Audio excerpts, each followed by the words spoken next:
We are recording and I'm going to get us started. So, hi everyone. I am calling to order the December meeting of the VOREC Steering Committee. I'm Jackie Dagger and I'm the program manager for the Vermont Outdoor Recreation Economic Collaborative.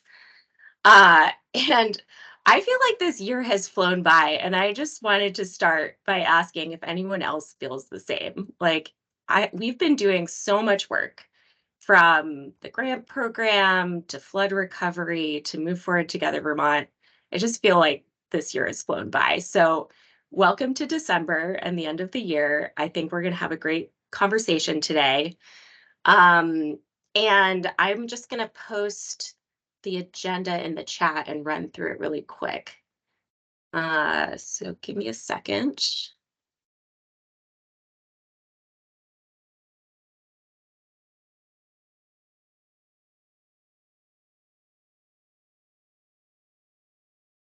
Great. All right, so we're here at welcome and introductions. We're going to start our business meeting in just a few minutes. Around 11, we have Lauren Pyle, our new, quickly becoming not new, grant program manager for the Department of Forest Parks and Rec, and she's going to provide us with an update on the VOREC Community Grant application process and a look ahead at the review process coming up at the end of this month and moving into early next year. Around 11:20, we're going to jump into a year-end report out. I have some prompts and hopefully we'll get into some good discussion. And then we'll start to wrap up around 11:50 with public comment, 11:55 with other business, and adjourn at 12 p.m. So we have a couple of hours together this morning. I saw a few other people join while I'm chatting, so thank you all for being here. Welcome. We're going to start with a round of introductions. And as always, if you're listening in, you're not a member of the steering committee or you're not playing an active role in today's meeting, we really appreciate you being here. We know 2 hours is a lot of time, and it's really just we're grateful for your interest in the work that we're doing and the desire to engage. So thank you for being here. So if you are a member of the public calling in, listening in today, I do invite you to go ahead and drop your name and organization in the chat. We'd love to know who's here. Right now, I'm going to do a round of introductions for steering committee members and then staff and partners who are playing an active role in the meeting today. So for the steering committee, when I call your name, please go ahead and unmute and share your name and organization. So I'm going to start with Becca.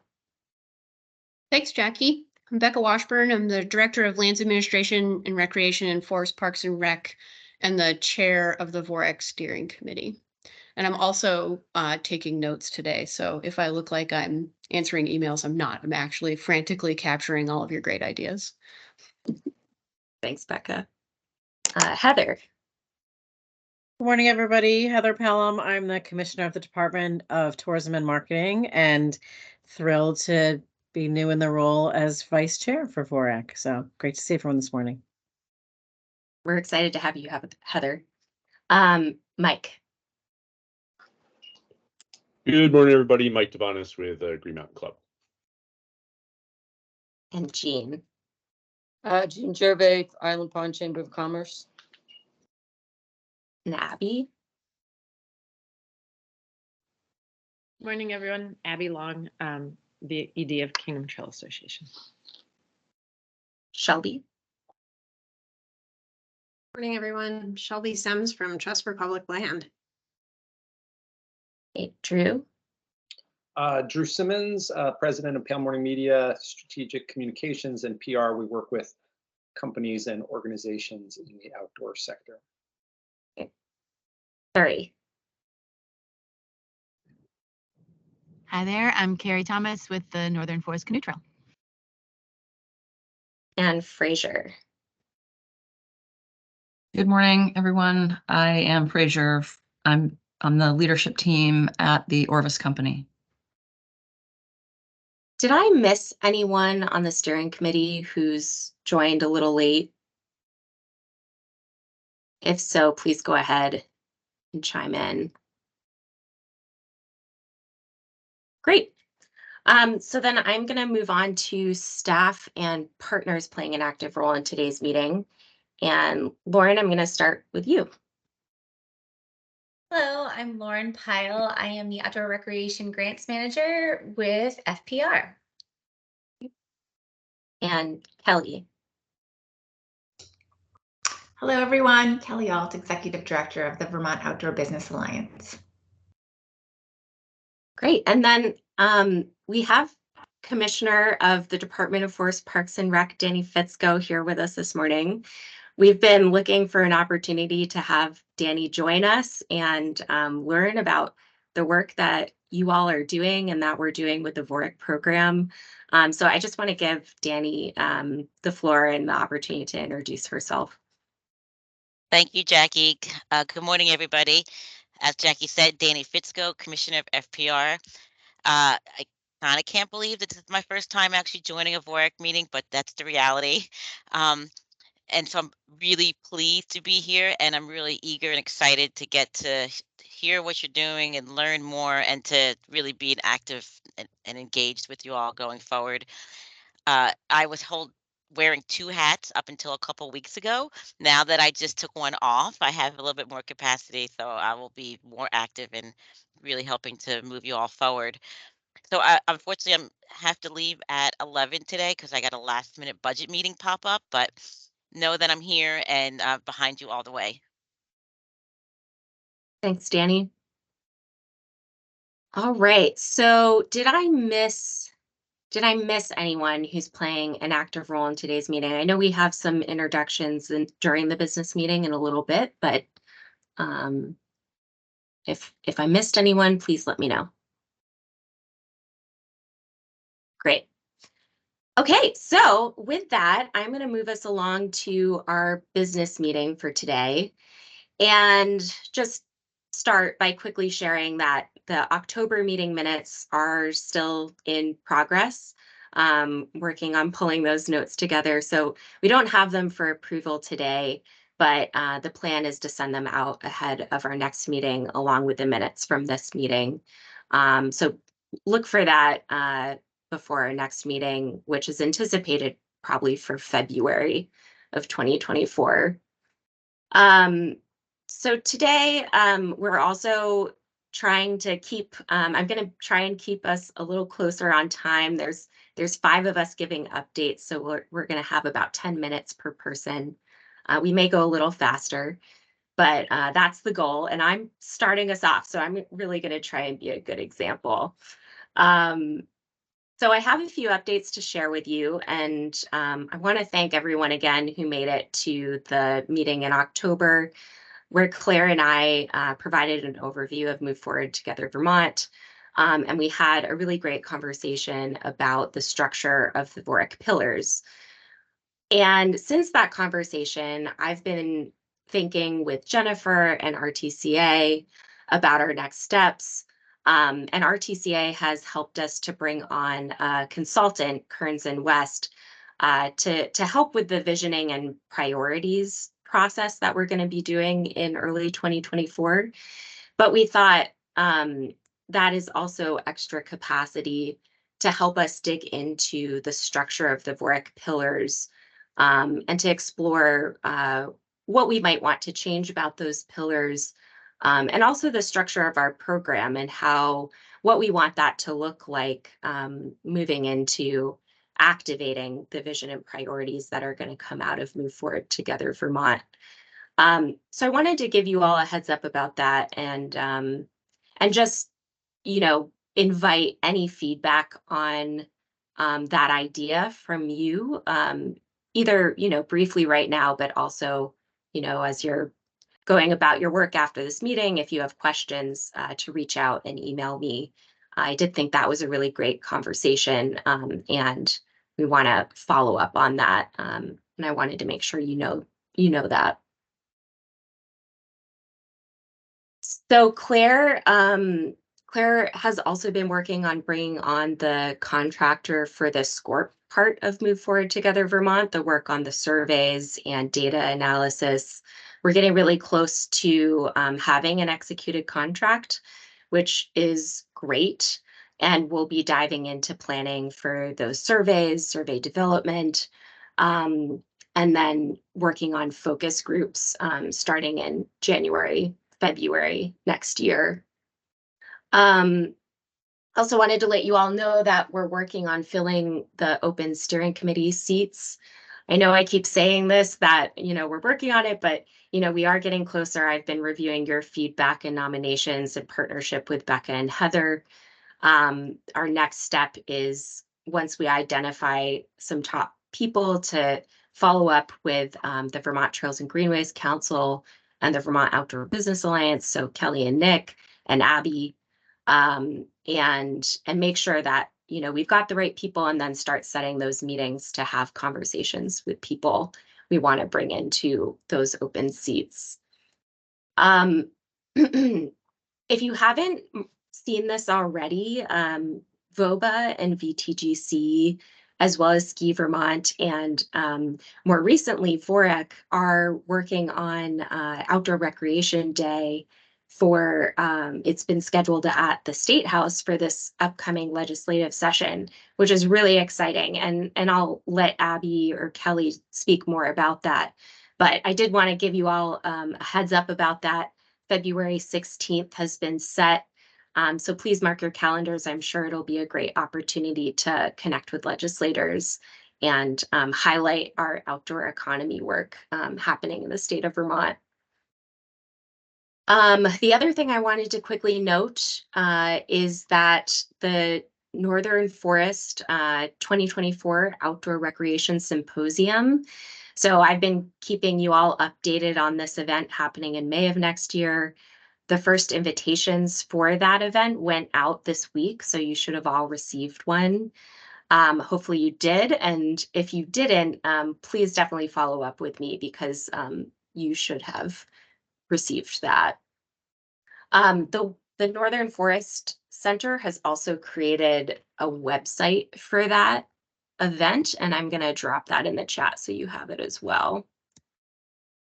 And Becca said that she actually found the invite in her junk mail, so please make sure you check your spam folders.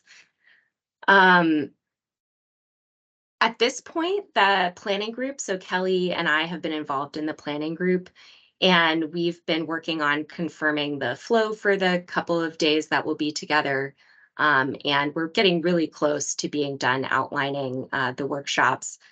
I've gotten some feedback from Becca and some other folks, and I think it's going to be a really exciting couple of days. So Drew, I saw that you dropped a question in the chat about that event. The question is, what do you think is going to be the main reason for VOREC folks to attend the symposium?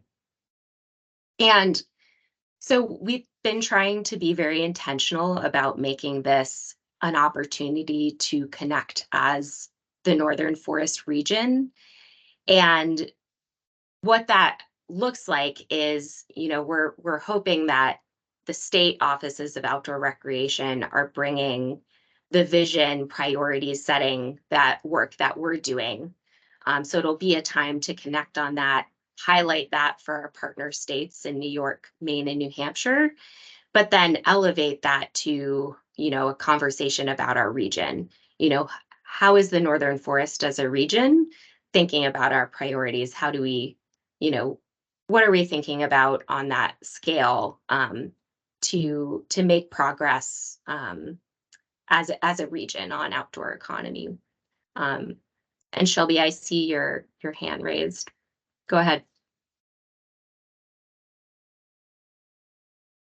One one thought around that question is knowing that the sort of foundational importance of the Northern Border Regional Commission funding to these offices and positions. I wonder if there is going to be representation from decision makers within that kind of funding source, and if there are certain things that not maybe for discussion here, but that we could be amplifying about the progress being made for that particular audience.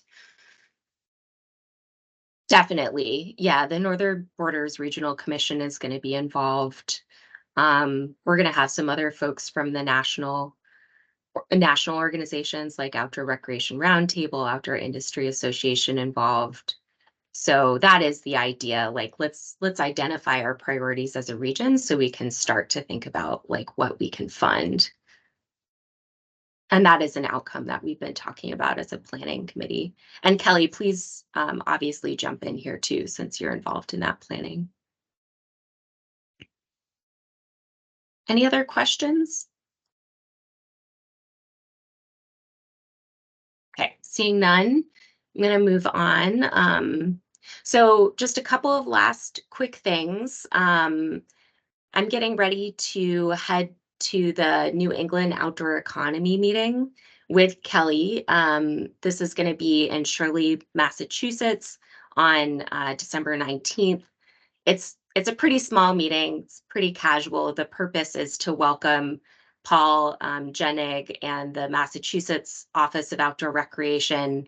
There's going to be directors from the offices in Maine and New Hampshire present, as well as representatives from some of our state businesses there.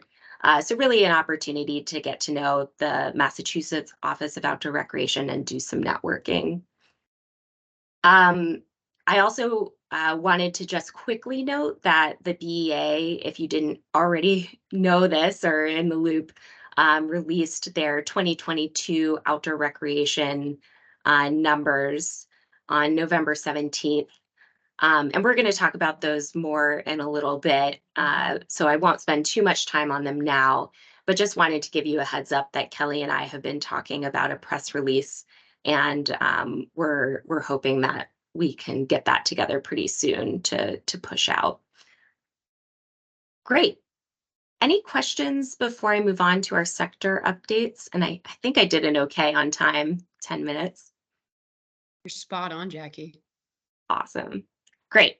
All right, so I'm going to move us along, and Becca, I'm going to turn it over to you first for updates from the Department of Forest Parks and Recreation. Thanks, Jackie. I'm really excited to be able to first and foremost introduce a new member of our department, Gunnar Nurmi. Gunnar, if you want to put your camera on and come off mute and say hello and provide a little background here. Basically, funding for Gunnar's position came about as a result of Act 59 passing out of the legislature to pursue an inventory of permanently protected land in our state and to develop a conservation plan for meeting 30 by 30. So Gunnar started this week and is intended to help provide the agency with support for full engagement in that process. Take it away, Gunnar. Yeah, nice to meet you all. Thanks, Becca. I'm Gunnar Nurmi, the new land acquisition coordinator with FPR. And yeah, my position was funded through Act 59, so I'm gonna be helping out organizing that, but also helping kind of with all things FPR land acquisition. So, which, naturally bleeds into recreation a lot. So I'm really excited to be here. I come from Maine, where I was working for a land trust for the past couple of years over there. And I'm living in Waterbury now and really excited to be here. And fit right in when on the first day reported that he skinned Bolton and had been to Mad River. So, just among friends here. Moving right along and pivoting right into Act 59, I think you all know, based on updates that I've provided and just paying attention to what is so exciting about the passage of this bill, it's taken us some time to get ourselves organized. I called this kind of the storming phase of putting together some structure, getting a contractor on board for a pretty complex initiative, this inventory and conservation planning work, in order for it to be authentic, inclusive, and really meaningful for all of us and really all the members of Vermont. So we're seeing that structure start to settle in and take shape. Hosted a launch event last week. I know many of you were able to participate. Stakeholder and partner interviews have begun. Many of you may have already been contacted by the contractors to set up these interviews. We've also established working groups that are really focused on the specific elements within the bill as it was established, thinking about the definitions of the different conservation categories, how aquatics protections fit in here, how agricultural lands could contribute to the goals of the bill, and then in what ways state lands can advance the targets around bioreserve areas. So some of this, as I said, starting to take shape. In addition to the stakeholder and partner interviews, we'll be working on developing focus group meetings. And I know Jackie and Trey have already been in discussions about the possibility of having VOREC host a focus group meeting on behalf of the outdoor rec community. So you can expect to hear more from us on that as details start to take shape. Pivoting now to another of our favorite topics, Act 250. The Natural Resources Board just released a legislative study draft report. Thanks to Abby for sitting on that committee. I know you were there representing Kingdom Trails. This study was really intended to focus in three main areas, I think: fee structure, governance structure, and then potential adjustments to jurisdiction that, in their words, encourage development in designated areas while maintaining intact rural working lands and the protection of natural resources of statewide significance. So, you know, not a small undertaking on the part of this study group. The NRB issued a press release yesterday with a copy of the draft report and an invitation to an online public meeting that'll be held on December 14th from 5:30 to 7:30. If folks haven't seen that, we can follow up with a copy of that press release so that you can put this on your calendars. It's great, you know, right before whatever holiday party you might have planned for that evening. Next on my list was a grant staff update. I have to give huge thanks to Lauren and Claire and Jackie, who've just done outstanding work to stand up the VOREC and Rec Trails program grant rounds this year. They're both live right now, seeing a lot of activity in the space. So thank you so much to staff for just doing a Herculean amount of work to get that stood up. We're also working on a timeline for the Land and Water Conservation Fund that would likely have the next round launching in early 2024. So another possible $2.5 million being invested in outdoor recreation in Vermont. I think that brings us to almost $9 million that we're looking to try and invest over this next year. We'll see what that looks like and be able to celebrate those accomplishments very soon. And sort of complementary to that kind of staggering number, we have a request for 2 federally funded positions currently in review by the governor's office. And I think our goal with that is to basically round out a team of grant staff that can really help support a transition to a vision that provides a much more holistic approach to our grant making it more accessible for communities to say, I have this really fantastic idea and I'm looking for funding to help make it happen. That's our goal. These positions would be really clutch to making that happen. And the only challenge being sort of the timing. You know, we're seeing federal funding from the pandemic really on the decline, and forecasting about Vermont's economy suggesting that we're just not likely to be in a place of supporting growth and expansion. So we're trying to figure out, what does that look like for us? In the meantime, we've put a temp position recruitment on the board that's likely to happen next week, and we'll be distributing that to all of you so you can help us find an amazing person to help in the interim to support our grant making work, and at the same time really trying to build the case for why investing in staff capacity to support grant making and outdoor recreation is a really good idea. And thanks so much to Danny for helping really be the catalyst for that and advocate for that.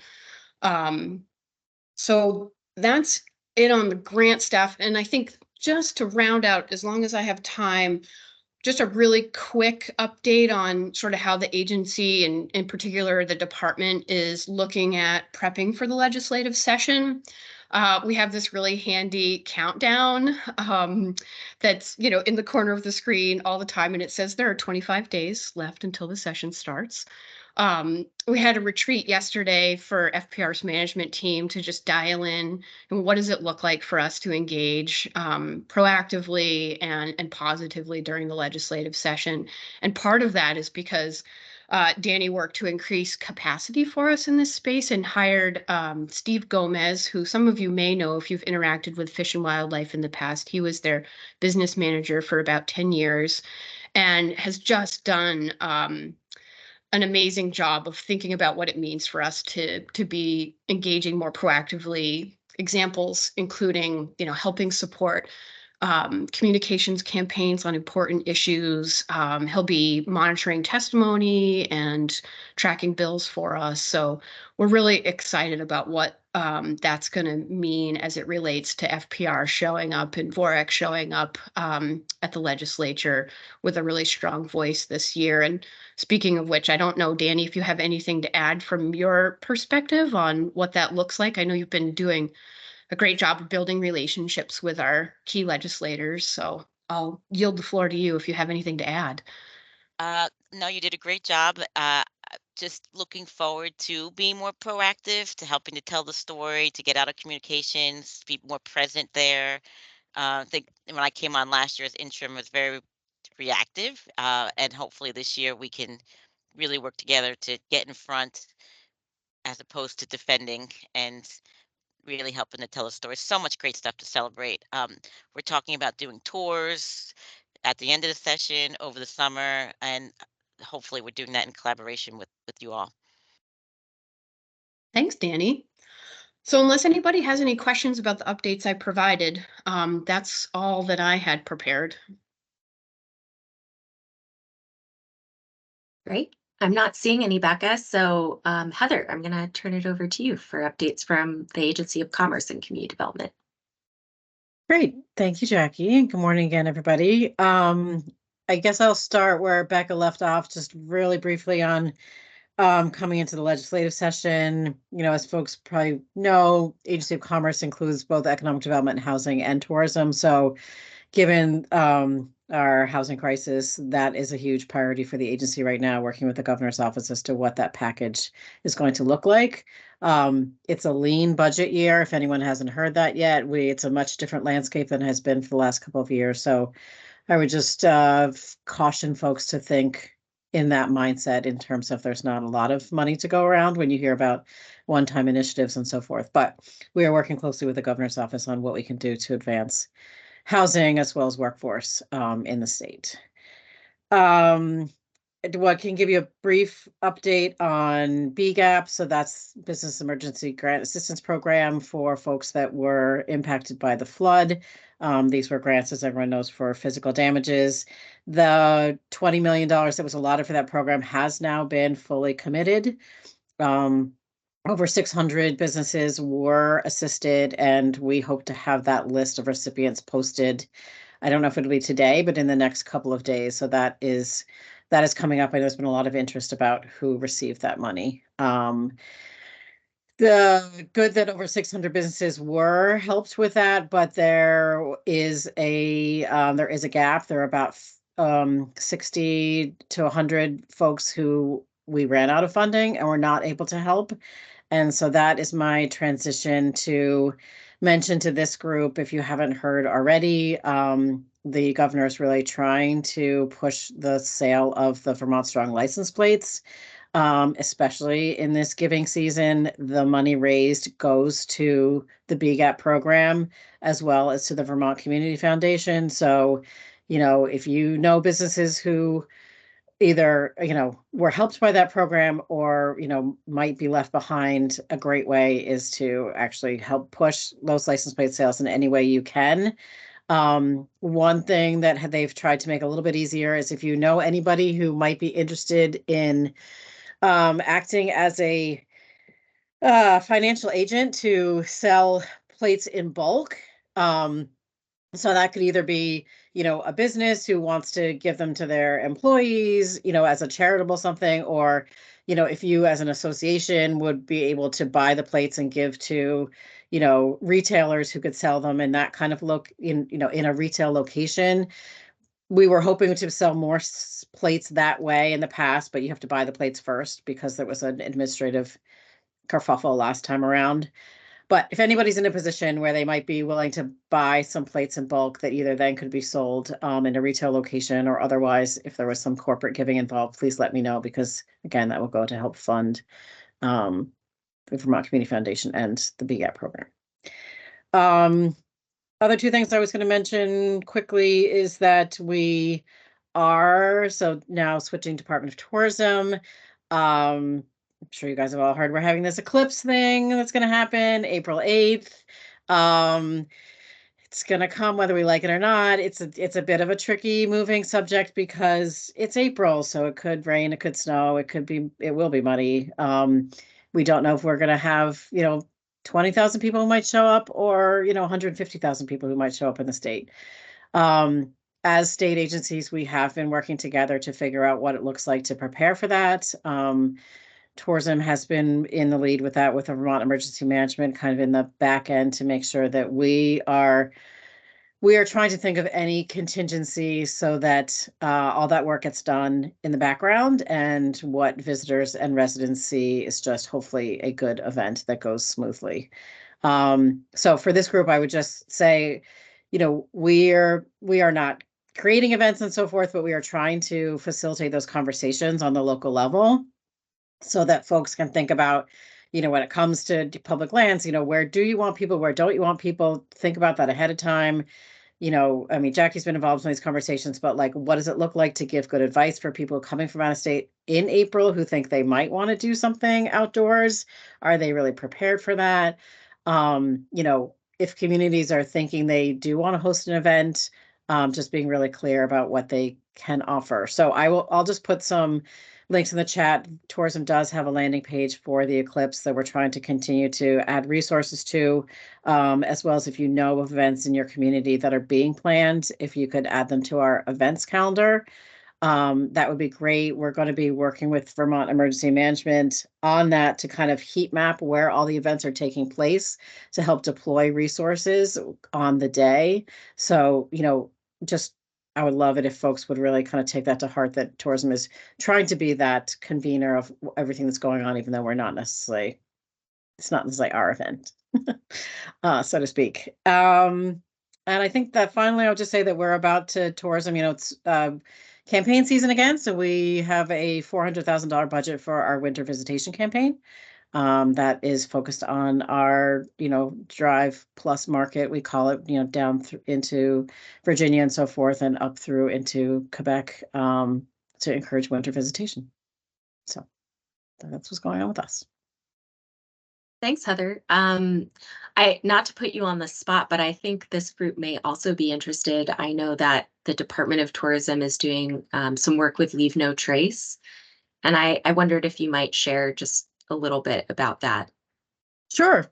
So one of the projects that we were working on this summer was a series of videos that we'd be able to use in the next summer season, so in 2024, to promote visitation. And there was a series of 3, and one of them that we wanted to focus on Leave No Trace I would say Leave No Trace light. So I'll be honest, our first goal is to promote visitation, but how to do that? How do we introduce that idea that you can do that in a responsible way, in a way that's not a sort of a finger pointing, wagging way, but is a sort of kinder, gentler introduction to Leave No Trace principles. So we were focusing on the first one of be prepared, and got some great footage in the Mad River Valley of a couple of outdoor activities with a host, and have weaving into some of that stewardship messaging so that people associate responsible use of our outdoor rec assets with the Vermont brand. And so this is, it's start of a project. We're looking at all sorts of different ways that we can talk about Vermont in ways that people will, build that brand affinity for. So it's something that we hope to do more of, but yes, we're looking forward to how that comes together for use next season. Great. Thanks for adding a little bit about that. I know, stewardship and the ethic, Vermont's ethic comes up a lot in our conversations. So I thought this group would appreciate knowing that the Department of Tourism is working on that. All right. Well, with that, then I'm going to turn it over to you, Abby, to provide an update about the Vermont Trails and Greenways Council. Sure. Things have been a little quiet for us lately, except we are gearing up for a big meeting next week on the 13th. 9 a.m. will just be our regular executive committee meeting, but at 10, it will be open to the broader membership, which all of you are always welcome to attend. And as I encouraged last month at our meeting, welcome to be members of the Vermont Trails and Greenway Council.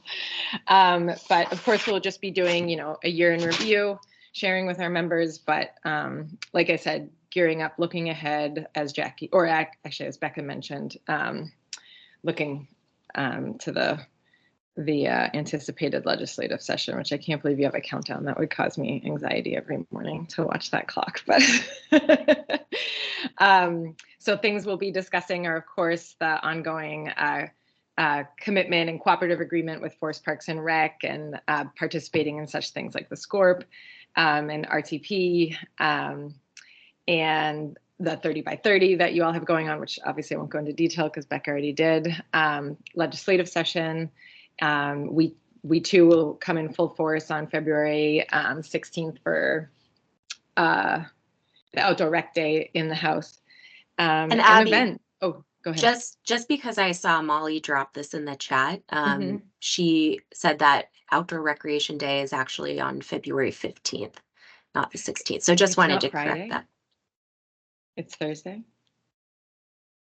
It is on the 16th, Friday the 16th. Oh, it is. Okay. Okay. Thank you for I have the day locked in. Okay. Good. And events, Heather, I'm thrilled to hear you guys at the state level are talking about the eclipse, because it is something at the forefront of a lot of trail networks. Mine's, KT is technically closed during that April month. And that's a little frightening that a whole bunch of folks are going to show up and want to get a great view with no city lights. And I was actually in Wyoming a couple of years ago when that big hoopla happened, and it's madness. So there will absolutely have to be some educational efforts, advanced educational efforts. So knowing that there might be a unified voice coming from the state and trail groups will be really helpful for the individual trail groups to take advantage of and lean on. Other events, once again, joining forces with VARPA, the Vermont Recreation and Parks Association, for a bigger, better trail symposium as part of their annual conference. And then really diving deep into Vermont Trails and Greenway strategic planning, thoughtful planning. It's a pretty pivotal moment, we believe, for trails. There's some unprecedented funding that we want to take advantage of, and growth now that we have a supportive administrator. And so, just kind of stepping back, thinking about all the ways that the council could support the trail community too, in advocacy, technical support, communications, and funding. So it's a really exciting time for the council. So a lot will be discussed and decided upon next week. So please come. Awesome. Could I jump in for 1 second, just because you mentioned the eclipse again, Abby? I forgot to mention, I just put it in the chat. We do have some resources we're building. We do have eclipse glasses available. So we have designated them for, municipalities, community groups, basically nonprofits who are organizing events. We have an order form, and it's a bit of a pre-order form right now, so we can gauge the demand. So feel free to, if you are organizing an event, or your community is, put in your order. We will ship them in March. But it's just going to help. We don't really know what the demand is yet, so we might have more. But anyway, we do have eclipse glasses that we have purchased to distribute. And Abby, or for anybody else who's trying to figure out how to, what what we are thinking might happen. There are some working groups that are being formed around the eclipse, so feel free to reach out to me and we can have a longer conversation about that. Thanks for that. Great. Sounds good. Lots going on. So Kelly, I'm going to turn it over to you for an update from the Vermont Outdoor Business Alliance. Sure. Thank you for the opportunity. And I know some of our updates have already been included in some of the other updates, so I won't duplicate them, but I'm happy to answer any questions like about the Northern Forest Outdoor Recreation Symposium, about the BEA release. I'm sure we'll have more information going out in the coming weeks on those two things. But I guess the big news I'll start with is just the Outdoor Economy Summit on November 2nd. Thank you to many of you who are able to come. And if you weren't, we missed you. But I know there will be a lot of follow-up from those conversations because it was such a robust day of workshops with morning forums on conservation, and we were excited to work with VOREC on a Moving Forward Together Vermont session to begin to brainstorm business priorities over the next few years.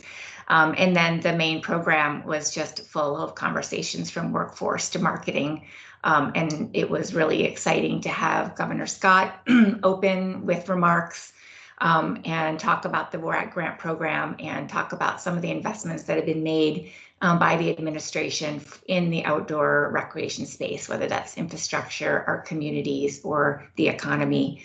And then to have Treasurer Pichak close the day with just summarizing summarizing the way that the outdoor sector is important to a climate resilient future for the state, and that the work that his office has been doing, and even just through the meetings with the credit region agencies, the reputation that Vermont has for the outdoor industry driving a lot of our stability and resiliency in the future is exciting. And I know the BEA numbers validate some of those economic impacts.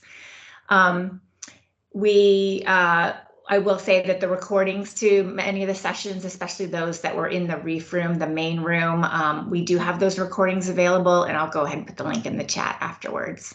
But more immediate is our next event, and I'll make a little plug for our benefit show, which is on December 16th in Burlington at the Main Street Landing Performing Arts Center at the Film House.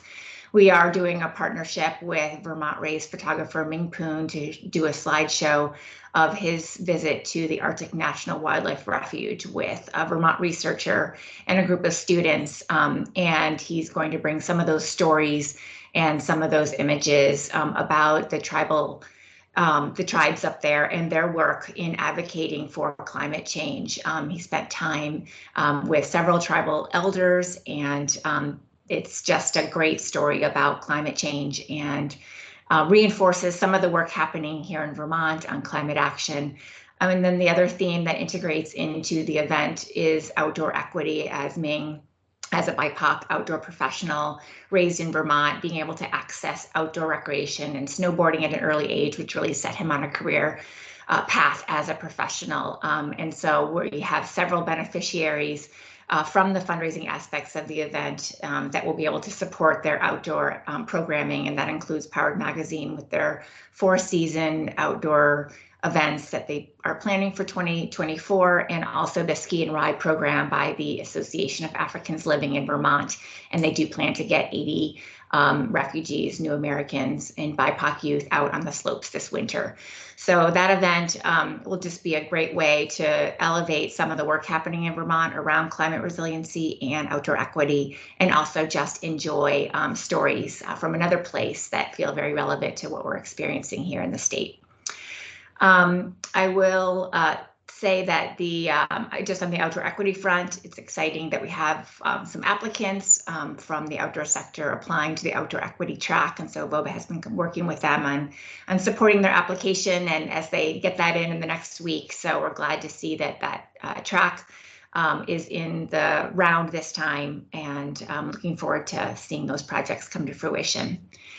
I wanted to segue into our work around a policy agenda, and we've been working over the last month since kicking off a discussion at the summit about what are the priorities the outdoor sector wants to lean in on in the next session, or support others that are being a lead. And so we have published our policy survey. I encourage you all to take it if you haven't already done so. We've had close to 40 respondents, and we are really getting some good information on a variety of issues, beginning with flood recovery and issues around climate mitigation and resiliency. You know, what can we do not only to reopen and address the impacts from last summer, especially around physical and economic injury, but how can we look forward and make investments in our sector so we can be resilient in the future, we can prevent future impacts. And so we're getting some really good information about what businesses would like to see in terms of continued investment in that recovery for physical impacts and economic injury, as well as what they would use some climate resiliency funding for in terms of investing in innovation and diversification of their products and services, really continuing to promote businesses, products and places in Vermont so we can continue to do the work that the Vermont Department of Tourism and Marketing is doing and bring people back and show that Vermont is a great place to visit, and our businesses are a great place to shop, especially this holiday season and during the winter season.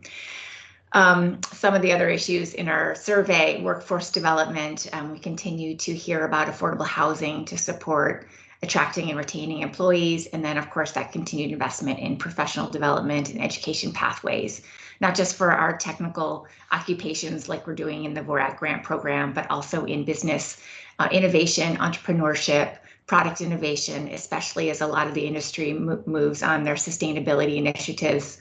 And some of those will be forced upon them, like the PFAS bill, which will also be engaged in this year, where forever chemicals are going to be removed from a lot of our outdoor products, our jackets or accessories, ski wax, and businesses are all on board to make that change happen. But there's a lot of work that will need to happen between now and when those deadlines are executed. And then we've also been getting feedback on conservation and sustainable recreation and what businesses would like to see or how they would like to support work and stewardship in outdoor accessibility and in other efforts. So that's been exciting. We are going to host a legislative forum where we'll release our priorities at a forum at Outdoor Gear Exchange at their new Essex store on January 22nd. So if you'd like to come up there for a coffee, breakfast, and hear about outdoor sector policy issues, then put that on your calendar for 9 a.m. Lastly, I just want to talk about our VOREC project. So we've been doing some really exciting work on our business development track within our VOREC grant. And this was a pot of funds that we have dedicated to support business development and technical assistance to a cohort of small and emerging businesses that are linked to our outdoor communities and are working to develop their products and services to provide access to users. And we have a set of criteria that has guided the cohort, which is around kind of being sustainable, female founders, a lot of these characteristics that are part of our outdoor brand when people think about Vermont and Vermont companies. And so we've really been able to support these businesses in a series of strategies, market access, and financing needs through a series of consultations and workshops. We did have a collaborative booth at the Snowbound Expo in November, and that was a really exciting effort for a number of companies who'd never been to a show or haven't had that experience of really interacting with customers like that Consumer Expo offered. And that was a really great business development. Just wanted to put on your calendar again, the Vermont Gear Makers Festival in April is scheduled for the 27th of April. So post-eclipse, thankfully, but will be a great opportunity to celebrate gear and apparel manufacturing in the state. I guess I'll also just mention briefly that we are going to be diving into our education workforce projects as part of our VOREC grant in January with our cohorts of retail shops and trail builders. We have a series of trainings scheduled for the spring, so we'll be finalizing the design and operations and the partnership with educational institutions. And these trainings are designed to really support the onboarding or the prospective employee needs of shops and crews that are hiring for the summer season. So that's going to be unfolding and there'll be more information, but we're pretty excited about how the VOREC grant has allowed us to develop these trainings that are really designed to support the job seeking and the job hiring needs of the sector.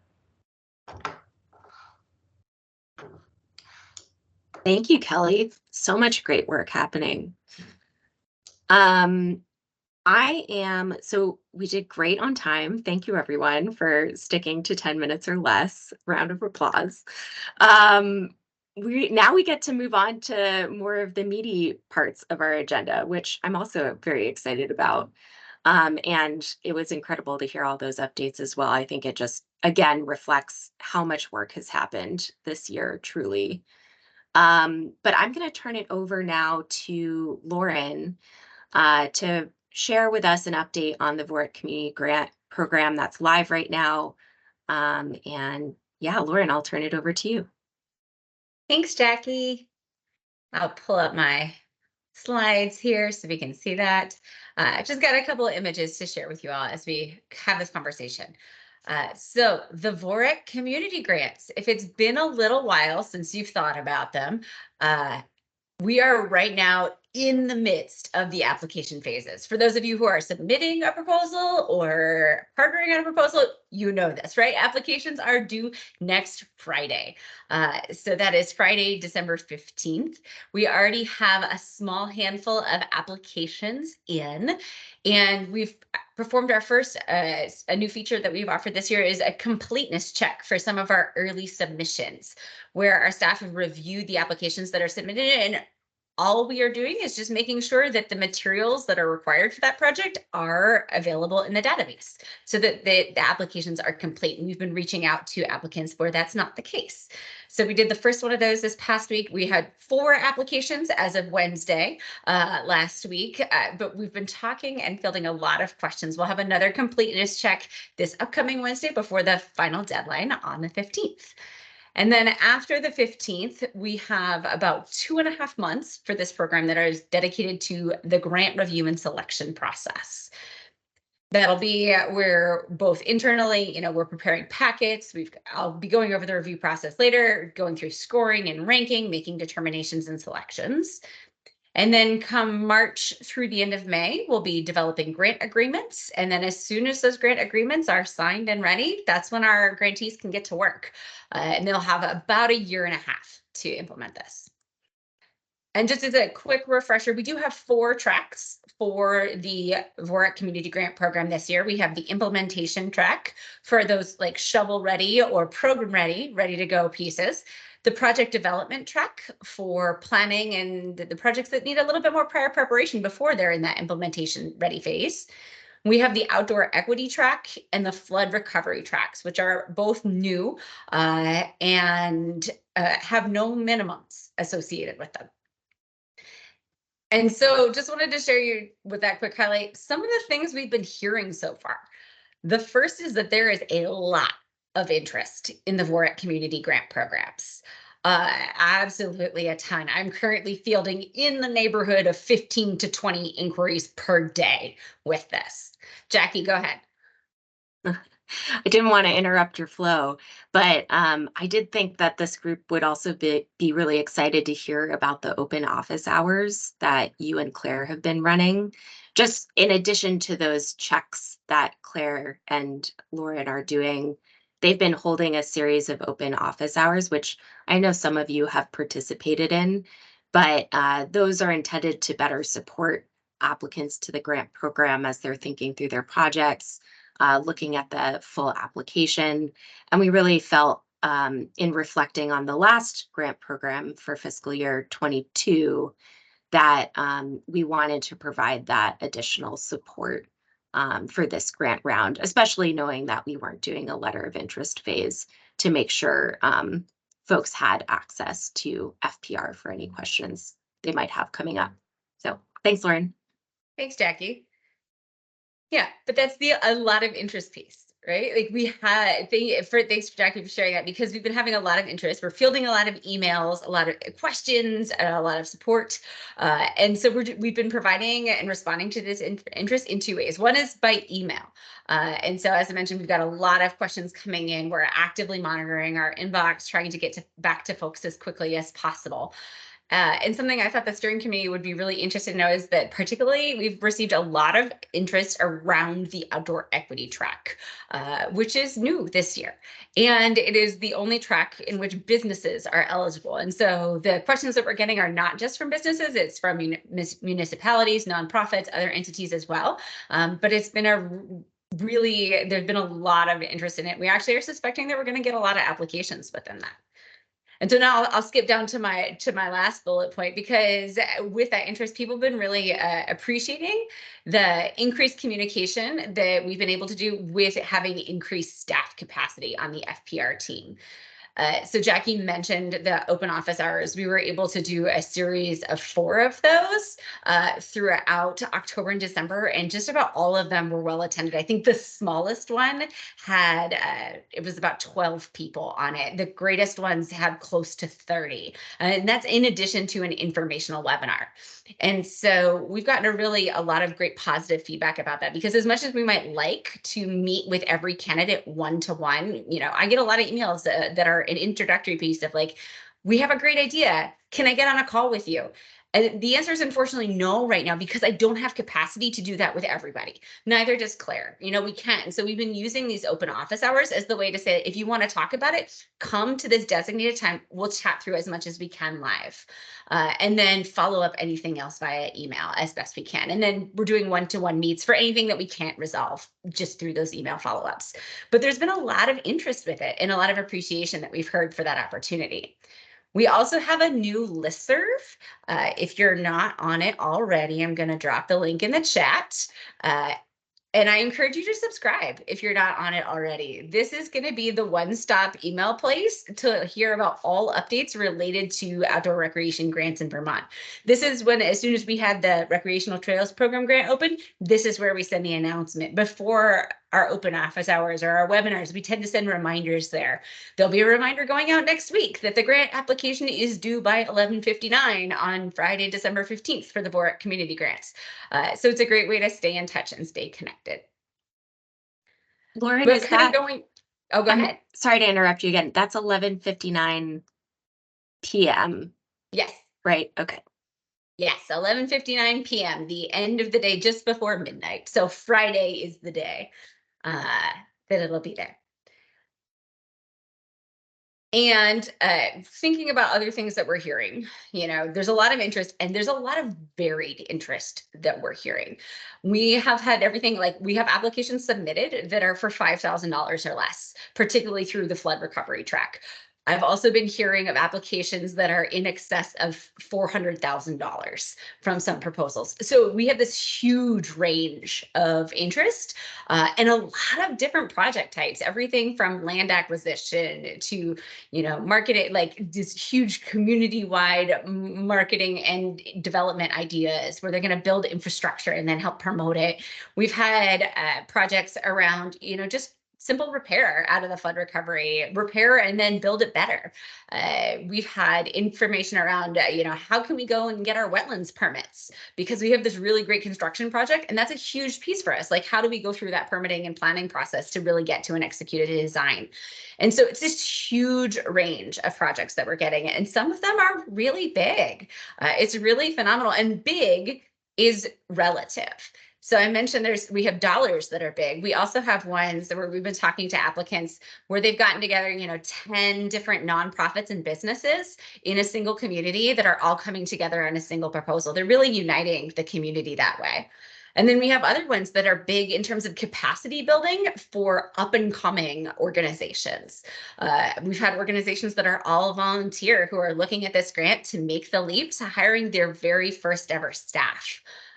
Which is huge. It's going to be really, really interesting to see how it all comes together.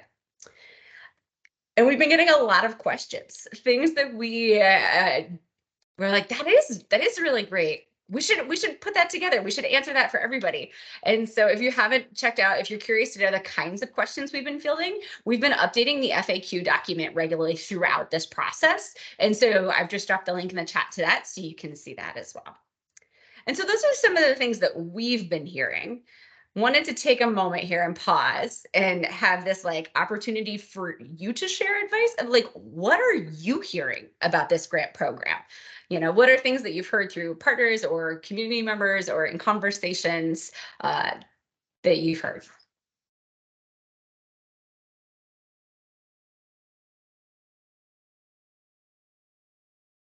I know I can speak maybe for particularly the motorized community that was interested in seeing a change to the flood recovery grant track to allow for a little more flexibility with our landowner permission provisions. So that's something where we heard that, you know, in the interest of recovery and resilience and, you know, water quality protections, that it would be great to have a little more flexibility there. So good for the VOREC steering committee to hear that we made that change sort of midstream.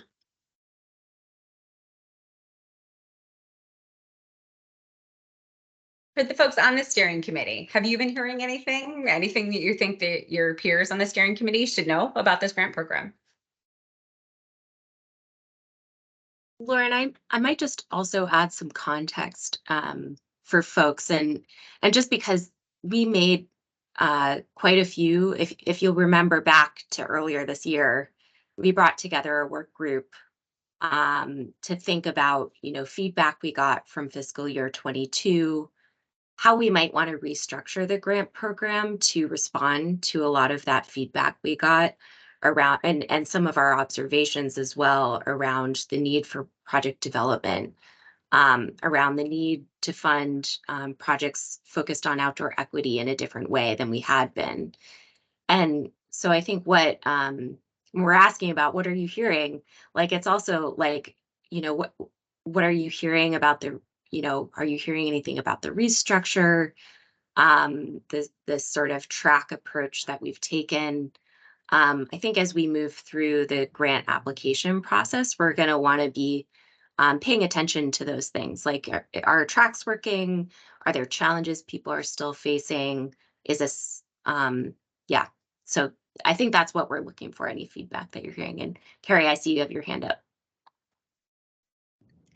Yeah, I was just yesterday talking to our new staff person about a flood recovery grant that we are working on to support the Lamoille River watershed. And one of the conversations he had recently was with a group with the Lamoille River Paddlers Trail Steering Committee, where the steering committee, one of the steering committee members was saying, well, let's not go for the VOREC at all, because you're never going to see the money and it's going to take forever to have the contract actually executed. And if we want to get this work done next summer, then there's no way that the VOREC grant is ever going to be there for us. So I would love to hear just a quick response from you all on assurances that that's not the case, or don't bother, go somewhere else. Thank you for sharing that. That is really helpful to know that that's a conversation that's happening, because we're going to try our hardest to get grant agreements out as fast as possible. You know, that's the piece, is like, we do anticipate all of our timelines are going to be dependent on several different factors. You know, like the review, how long it takes is all contingent on how many applications come in. But we are anticipating that that review is done by the end of February, and we are ready to move. And I'm getting ahead of myself here, because I'm going to tell you about the review process a bit more and about those next steps. But where we are right now as an FPR team is really different, I think, than where we were 6 months ago. You know, there's been a lot of transition in the staff. And so I am now here full time, committed to this project. As Becca mentioned earlier, we're in the process of securing a temp to have added capacity to help with the writing. Our goal is to get those grant agreements out as fast as possible. The timing for those, you know, we are fully anticipating that projects should be ready to go by June 1st. If we can't say grant agreements are signed before then. happen. That is our hope and our plan, and we are building that capacity to make that happen. The other piece, with that is that I always try to remind folks when this has come up on the community calls is that the grant agreement phase is influenced by a couple of factors. Like it won't be like one day and all of them are signed. We're going to go as quickly as possible, but some of them are going to take a little bit longer and some of them are going to be a little shorter. Things like our flood recovery proposals, especially if the work has already been completed, like that's a lower on the whole potentially complexity project than something that's going forward. So we have to figure that out with the sides is the complexity of the project. If there are things with compliance checks that come up, in terms of is the grantee in good standing with the state? How are we doing on that? Like the business risk assessment? Are we getting the documents from the grantees? And then also just grantee responsiveness actually does influence the time. Like how quickly do we turn around stuff? We've had grant agreements for some grants where we're reaching out and we're saying, hey, this is your next step. And you all are busy. Like the grantees are busy. We get it. But if it takes a month to get back to our email, that just draws the time out. And so we are trying to build that capacity now. And I'm working on building structures so that we can check in with folks. So even if it falls off somebody's plate, I can help nudge it back up to keep things moving. But that is fully our goal, to keep it going. So thanks for sharing that. Does that hopefully address your thoughts, Carrie? Yeah, that's great. And that is what I told him, because as part of the steering committee, I've been, keeping track of FPR staffing and the intentions to make that so. But it's great to hear that you guys all feel confident. And Lauren, it sounds you're doing an amazing job just with this presentation. And from what I've heard from everyone who's reached out to you, that they've felt very, your responses and your ability to get back to people and the information that's been available has been really fantastic. So great job. Thank you. Mike, do you have something you've been hearing you'd like to share? Just a little bit of feedback. I think we've just had some new staff that are looking at the proposals and just seeing the kind of the unfoldment of the grant program over the years. I think the quality of the information, the FAQs, some of the tools that are available, are enhanced over past years, and ultimately all that prep is you're gonna determine how well it works with the quantity and quality of the applications.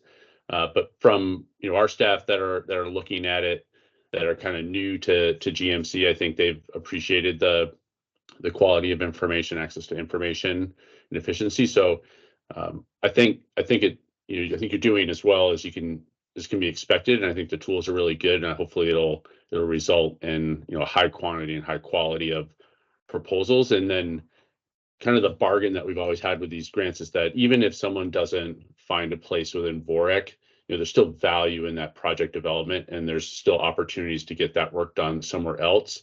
So there's that continuum piece. I want to see all the money get out the door, but ultimately we need those dollars to go to good projects that can succeed. So hopefully that'll happen. Thank you for sharing that, Mike. Well, and one thing, just a quick add on to that, is something that we are planning to do this year is compile feedback for every applicant in some ways to help provide shaping. So for even folks who aren't selected, that we can help provide some sort of substantive feedback to help strengthen future proposals. And whether that feedback is your proposal was great, we just received 20 grants from the same community and had to make a choice. There's that piece versus the reviewers saw what you were looking for, but maybe this piece could have been stronger. So we're trying to add that into the system this year to help grow those skills. Fraser.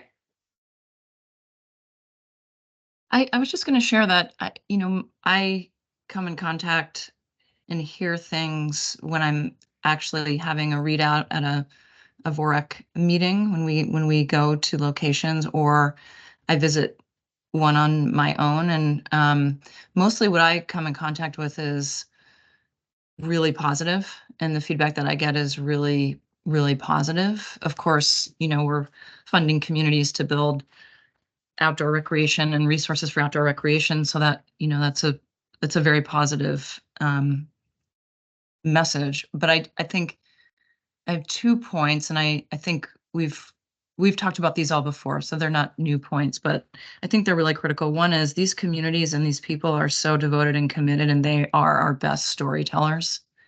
And so the opportunity to leverage that in support of this amazing program and continuing to get funding stream, I think is really meaningful and important. And then the other thing is just the logistical, and you mentioned it, in the amount of time it takes people to get back to you. These are largely people in the community who are entirely volunteer and juggling who knows what else in their lives, but resource support for what it takes to put together a compelling application is, I think, also something for us to continue to be thinking about. Thank you for sharing that, Fraser. And that'll be something that I know we've talked internally as a team of, like, what are ways that we can collect those feedback from folks to help shape the program as it evolves. It's been one of the fun things for me as I'm talking with prospective grantees is to share a bit about just how much it's changed now that we're sitting in the fourth cycle, and how much we're still learning and changing the program as it goes, potentially as it goes forward. So those would be great pieces to collect as we go through that process of reflection, because there's a lot of things we're learning. And that's really one of the last pieces that we're hearing, is that we are going to need help with this. We are going to need an expert review team. Based on the amount of interest we're hearing, we are anticipating potentially over 100 proposals coming in, which is significantly different than if you've been involved with the scoring for, say, like the recreational trails program in the past, where you're like, great, we have 24. Like, we're looking at potentially over 100. And I am aware of multiple proposals that are coming out of the same geographic communities. Sometimes there are multiple proposals that are being submitted by the same lead applicant because they have a flood recovery proposal and they want to put in an outdoor equity proposal and they have an implementation proposal. So sometimes it's that, sometimes it's just everyone within that community. We're getting multiple interests from, the municipality, these fleet of nonprofits, these, these businesses who are eligible. There's just a lot of interest in the same area. And there are things that it kind of pushes the edges of the VOREC grant priorities that we don't know, and we need the review committee to help us understand. We've gotten a lot of inquiries about general recreation assets, things like playgrounds and skate parks and pickleball courts and ice skating rink covers. And we have some blanket language that we've been using to say yes, and it needs to connect to the overall outdoor recreation economy. Like, you need to make the connection. Just installing a playground or just repairing a trail doesn't make a compelling proposal. But how well they do that is going to be something we need the grant committee, the review committee, to help us determine. And we've gotten applications that have helped to identify, in many ways, we're like, we didn't know that. We didn't think anyone would put that in, but there it goes. Is like, we've had interest from private businesses through the outdoor equity track about land acquisition to say, can we buy my business a piece of land? And we're like, that is a great question, and one we don't have any explicit guidance that says definitively no within our grant materials, but we need help, which is why part of why I'm here today. Part of it is to share the update, but we need your help in particular. And there are two ways that we'd love to have you engaged, because with this volume of proposals, we don't expect any reviewer to read all 100 of them, other than our staff, right? Who are mostly doing our compliance checks behind the scenes, those sorts of pieces. We don't expect anyone to be able to truly give thoughtful consideration to over 100 proposals. And so we have two ways. The way the review committee is going to work is that we're going to have a scoring committee followed by a ranking committee. And the scoring committee is the folks who are on that scoring committee are going to score about 15 applications each using a provided rubric. And they're going to do that independently on their own time during the month of January. And we're estimating that'll take about 5 to 10 hours, but it all depends on how quickly people read and process information. And we've put an open call to participate into that. We've put it, if you are on our listserv already, you've seen that call come out. We have put that as an opportunity, and folks can be applicants within that. They're just not going to score their own track. And so we're going to have this numeric piece. And I'll put if you're interested in the scoring committee, we'd love to have your help. I just put a link to the position description and then the online interest form in the chat there. This is the opportunity to do a lot of the numeric evaluation of the grants using the criteria that are outlined in the proposal. And so it'll be that opportunity, because our goal is to have every application looked at by 3 people so that we can average those scores together and have that quantitative number. But that number is not everything. And so that's why we're going to have the ranking committee as a separate piece. And so for the ranking committee, if I have my right windows going, the ranking committee is going to also do some scoring, right? That first initial step. But then following that, after I've been able to compile all the scores, they're going to come together with different staff facilitators to engage in about a half-day meeting that'll be a virtual meeting for qualitative assessment, where we're looking at things that didn't get captured in the numbers, right? Like, what do we do when we have 5 or 10 top scoring proposals from the same geographic community? What if they're all hiking proposals and we don't have any other types of recreation represented? How are we balancing urban versus rural proposals? How are we balancing truly how well these connect to the goals of the grant program? Are there things that we're missing from the rubric that are important considerations for the funding? And so they're going to be taking those scores and doing an additional layer of review to ensure that the final list of recommended grantees is what should be the list that matches the priorities and the goals of the grant and supports as many projects as we can. And so that one we do anticipate is going to be a little bit longer of a lift because of that time. We're thinking it'll be about 10 to 15 hours total. And this one is by invitation only. And you are invited. We actually are holding one space on each of our committees. And I'm going to get into this next 4 VOREC steering committees. We need steering committee members. We really need these spaces to be filled by VOREC steering committee members so that you can help drive this program and bring the knowledge of what VOREC is looking for to that ranking committee group. And as an option, we are offering for folks who don't work for our state and federal governments up to a $300 honorarium in recognition of the time, and that we're asking you in many ways to serve as an expert consultant, and so to share that expertise. And so if you're starting to think going, I'm interested in this ranking committee thing, we do have 2 committees that we're looking for folks to help with. The first is the Outdoor Equity Committee, because we're going to have the proposals reviewed in many ways by track. And so the Outdoor Equity Committees, the folks who are going to be on there, the type of expertise we're looking at are folks who have knowledge of the best practices for community engagement and equitable partnerships, knowledge about the intersectionality between and among lived experiences, and experience with designing or implementing inclusive programming or events or equity-focused training and workplace initiatives.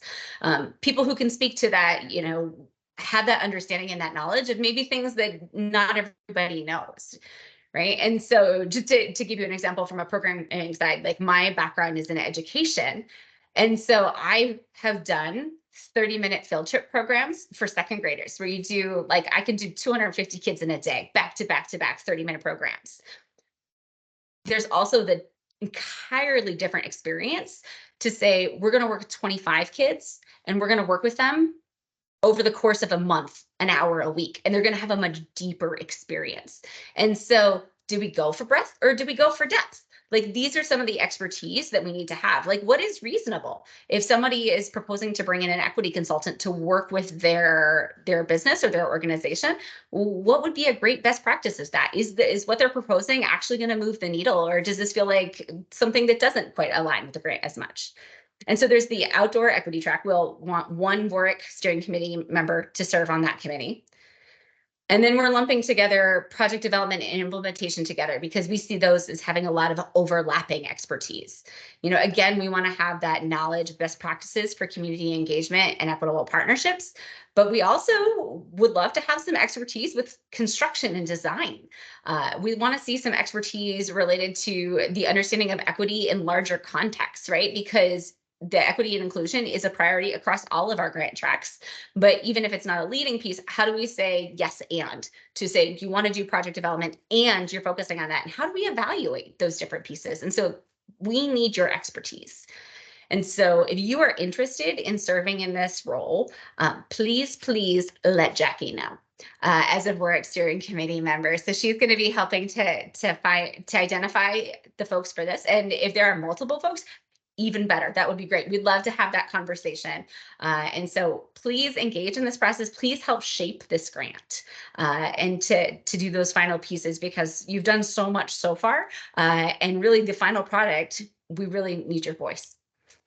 And so that was what I had to share. I want to pause. I'll stop sharing my screen and just ask for any questions about those committees, that review process, or anything else related to the VOREC community grants.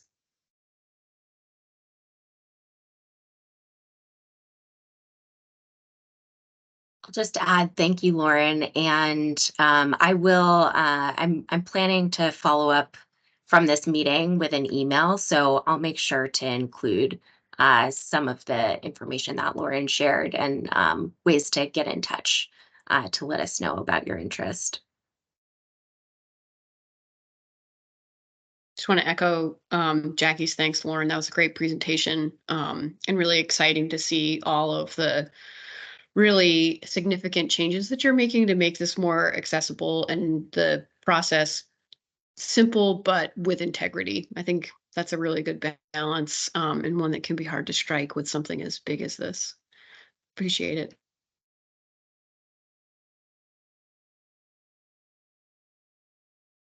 Great. I'm not seeing any other hands with questions. I do see a note from Fraser in the chat saying great update, Lauren. So thank you again, Lauren. Thanks for being here and the work that you're doing on the program. Very excited for what's to come in 2024 with that. So with that, I'm going to move us ahead to our year-end report out and discussion. And I'm going to start by hopefully not over presenting to you, but I am going to share my screen and do a little presentation because I want to celebrate what we've done this year and take some time to review that with you all. So give me a moment while I get this set up.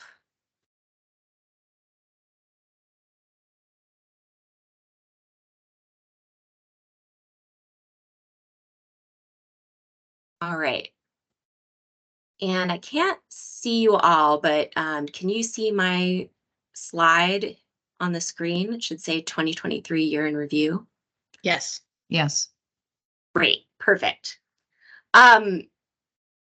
So as you heard from updates, as you heard from Lauren, there's just been quite a lot happening this year. And before we take a break for the holidays, I really wanted to take a minute to reflect on the VOREC program and what we've done, as well as look ahead to 2024.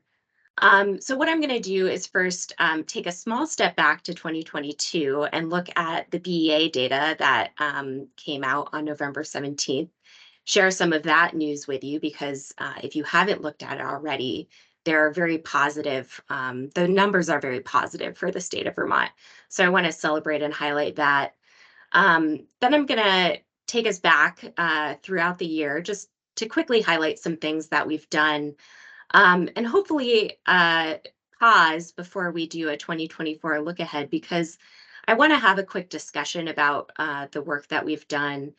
I want you to be thinking about, as I go through these slides, you know, what excited you most about the work that we've done this year, maybe ideas about what could have gone better, and also what some lessons learned might be that we want to take forward as we head into 2024. So don't worry, you don't have to remember those questions. I just wanted you to be thinking about those as I go through the slides, and then we'll come back to them in a little bit. All right, so first let's look at the BEA data that came out in November.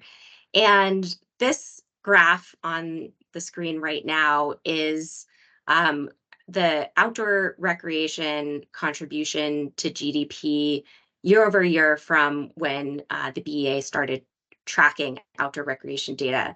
I think it's pretty impressive to look at this graph. You can see the sort of consistent increase from 2017 to 2019. Obviously, 2020 fell back down, not much happening there. But as we started to recover from 2021, you see we almost got back up to the numbers we had in 2019. And then in 2022, we skyrocketed and grew by more than we had between 2017 and 2019. So just wanted to show that as a reflection of like how big 2022 was. And if you start to think back to what was happening in 2022, you start to understand a little bit about what reasons why that might have been. We had historic state park visitation. We invested $5 million into communities through the VOREC Community Grant Program and many other things going on during that time.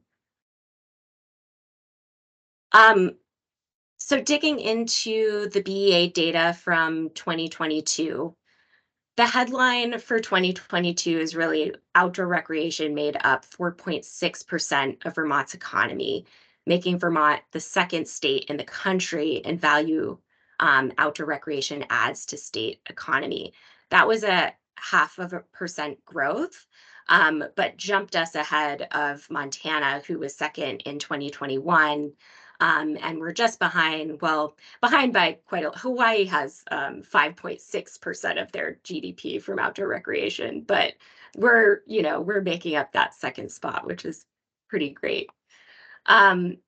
Over on the right, you can see the contributions of from selected outdoor industries to Vermont GDP. This is also tracked by the BEA. You can see that snow activities are top industry and even grew by 32% in 2022, which is pretty impressive.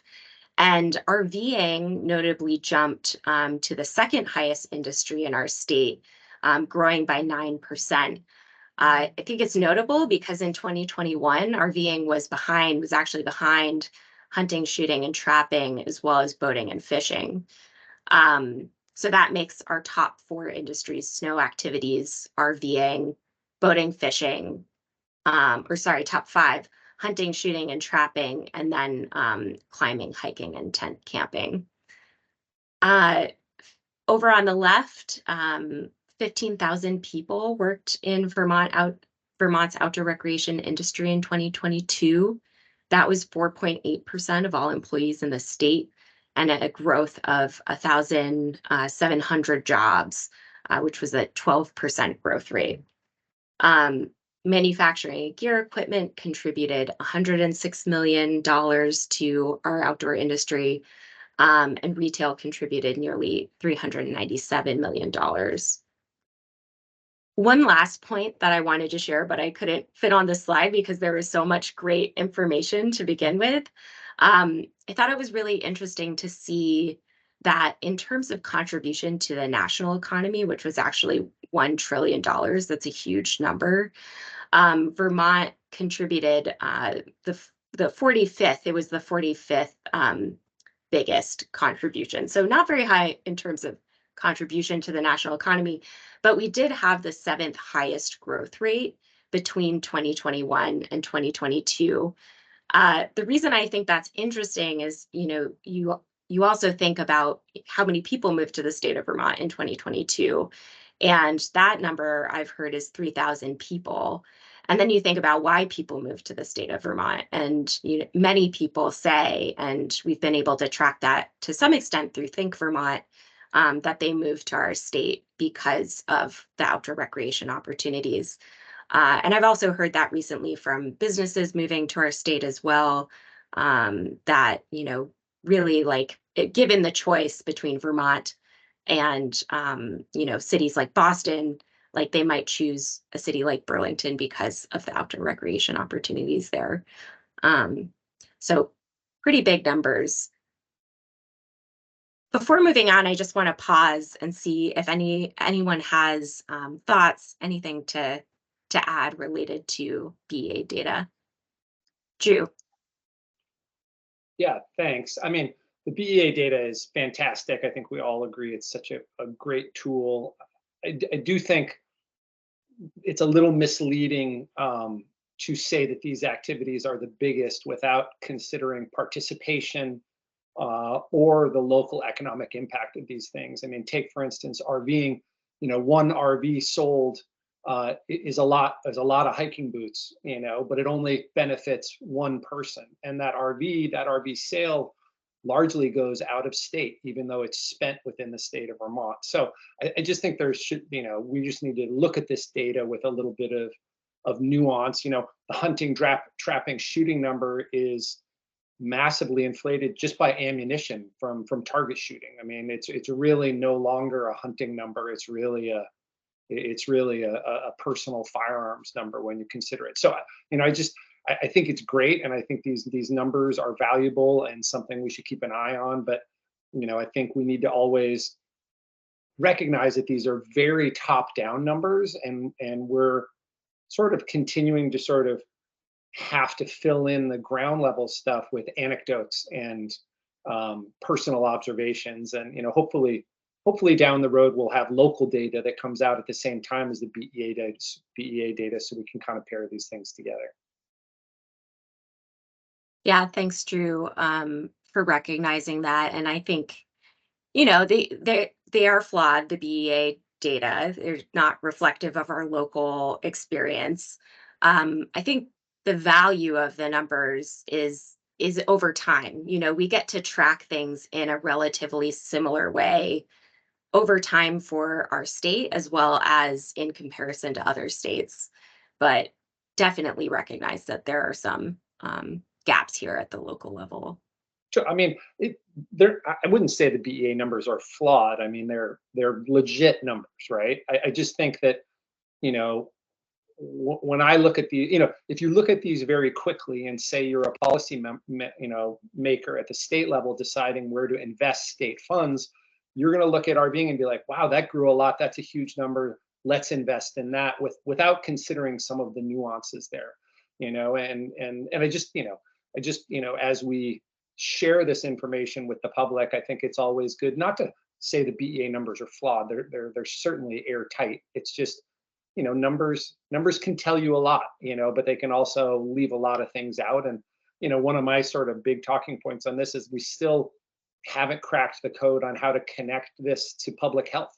You know, what's a dollar in RVing do for public health versus a dollar spent in trails? You know, and those type of numbers would be fantastic to have down the line. And you know, in the last 15 years, we've come so far in sort of turning the light bulb on in people's heads about what outdoor recreation can do. And I really think sort of the goal for the next 10 years is trying to turn the light bulb on that that there's a lot of other things involved other than just what you spent on it, you know, in terms of how it impacts the community. Becca, go ahead. Yeah, I just wanted to share a couple of thoughts related to this conversation that I think are helpful to keep us moving in the direction that Drew is suggesting on how to use these effectively while recognizing the potential limitations to them. And I feel like one note that I don't know if Abby brought up, and I certainly overlooked bringing it up, is bill language that's in the process of getting drafted around funding an economic impact study at the state level. So that would be, you know, getting us data at the county level that could be really effective in filling in some of these gaps. I think we're prepared to find ways to fund that no matter what, but really like the idea of doing it through the avenue of the legislature to increase its profile and give that study more status potentially as an engine for fueling a conversation about what it means to fund and invest in outdoor recreation in Vermont. And then the other thing that we really didn't have time to provide an update on in the first hour of our meeting today is that Jackie and I participated in the Outdoor Economy Summit in Maine last week. And they had a data cruncher from, was it OIA or Outdoor Rec Roundtable? Kelly Davis. And she was outstanding. I've never seen someone present on data in a more comical and effective way. But she was presenting sort of national trends that I think get at some of what you're describing, Drew, as to, what are some of the conclusions we can draw about people's growing interest in outdoor recreation? And she was looking into, what does it mean for people to care about climate change or to care about recycling? What do increases in participation look like by age? What are some of these themes and trends that we should be drawing conclusions from based on this increase in participation in outdoor recreation? So Jackie and I have been noodling on what it might look like to have Kelly do a little bit of work for us in that space for Vermont specifically, if it's possible, because I think it would be really fun for us to take that deep dive in Vermont, and maybe it's a complement to that outdoor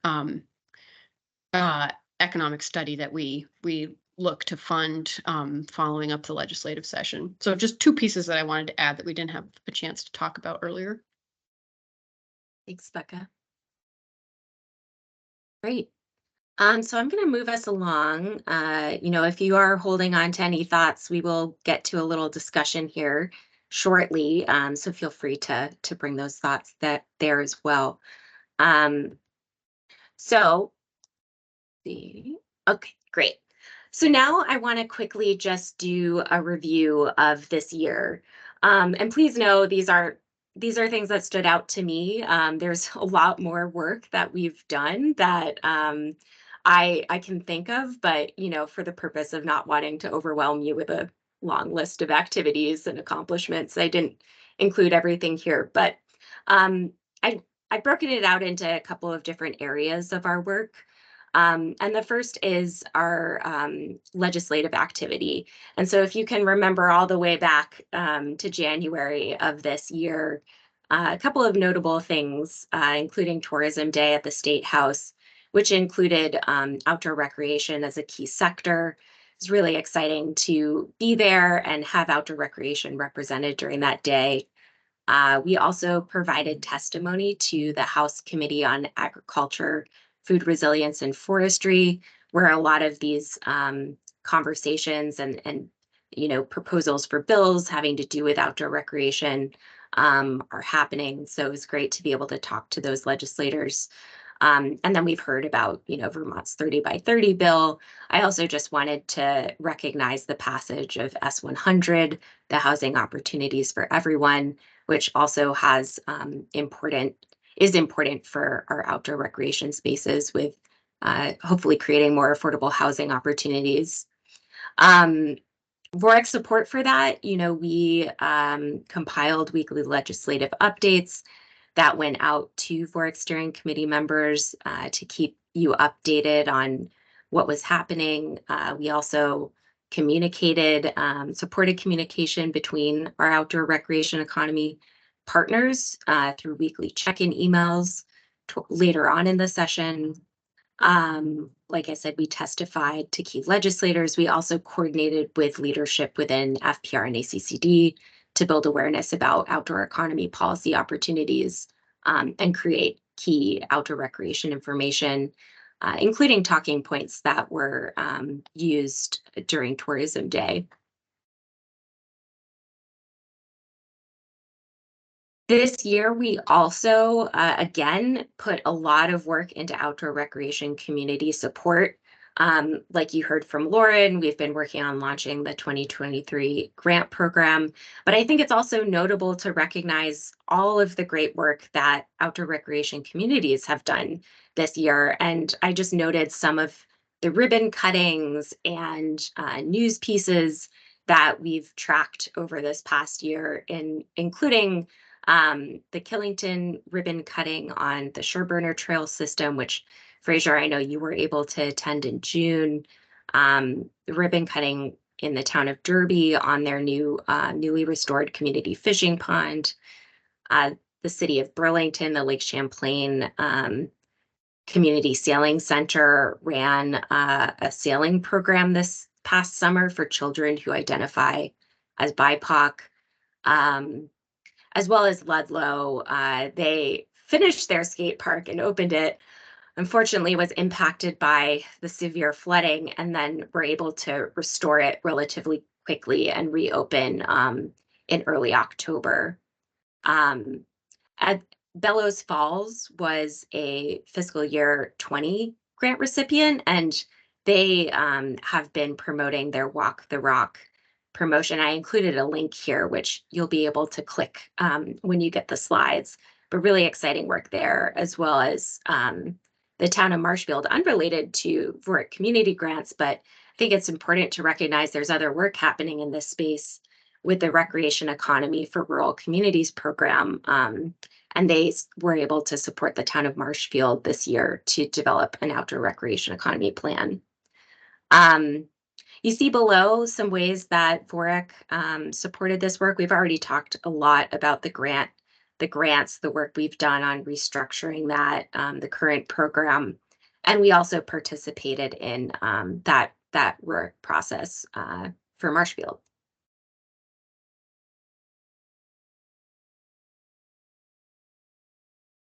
And strengthening partnerships. So this is another really big piece that funnels throughout the work that we do, putting effort into strengthening our partnerships, not only locally, but regionally and nationally.